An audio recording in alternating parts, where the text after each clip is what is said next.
તો આગળ વાત કરીશું ડભોઈ તાલુકાની, જ્યારે થુવાવી જિલ્લા પંચાયત સીટ માટે ભાજપ દ્વારા વિકાસ સંકલ્પ સભાનું આયોજન કરવામાં આવ્યું હતું અને તાલુકાના રાજલી ક્રિકેટ ગ્રાઉન્ડ ખાતે યોજાયેલી આ જાહેર સભામાં ભાજપના પ્રદેશ અધ્યક્ષ જગદીશ વિશ્વકર્માની અધ્યક્ષતામાં મોટી સંખ્યામાં કાર્યકરો અને સ્થાનિક આગેવાનો ઉપસ્થિત રહ્યા હતા।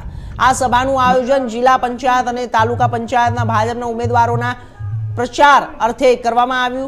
सभाने संबोधता प्रदेश अध्यक्ष जगदीश विश्वकर्माए कांग्रेसना राष्ट्रीय अध्यक्ष मल्लिकार्जुन खड़गेना निवेदनने कड़क शब्दोमां वखोड़ी काढ्युं छे। तेमणे जणाव्युं हतुं के कांग्रेसना नेताओ गुजरातीओ तथा देशना प्रधानमंत्रीओनुं वारंवार अपमान करी रह्या छे, जेने मतदारो आगामी चूंटणीमां योग्य जवाब आपशे અને આ સાથે સ્થાનિક ધારાસભ્ય શૈલેષ મહેતાએ પોતાના સંબંધોમાં સંબોધન અને કોંગ્રેસ પર આકરા પ્રહારો કર્યા અને તેમણે કેન્દ્ર સરકાર તથા વડાપ્રધાન નરેન્દ્ર મોદી દ્વારા અમલમાં મુકાયેલી વિવિધ જનકલ્યાણકારી યોજનાઓ દ્વારા માહિતી આપી ભાજપના વિકાસ કાર્યોને રજૂ કર્યા।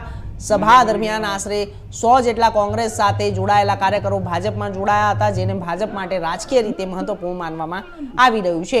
आ कार्यक्रममां जिला भाजप प्रमुख, धारासभ्य, जिला तथा तालुका पंचायतना उमेदवारो सहित मोटी संख्यामां भाजपना कार्यकरो उपस्थित रह्या हता।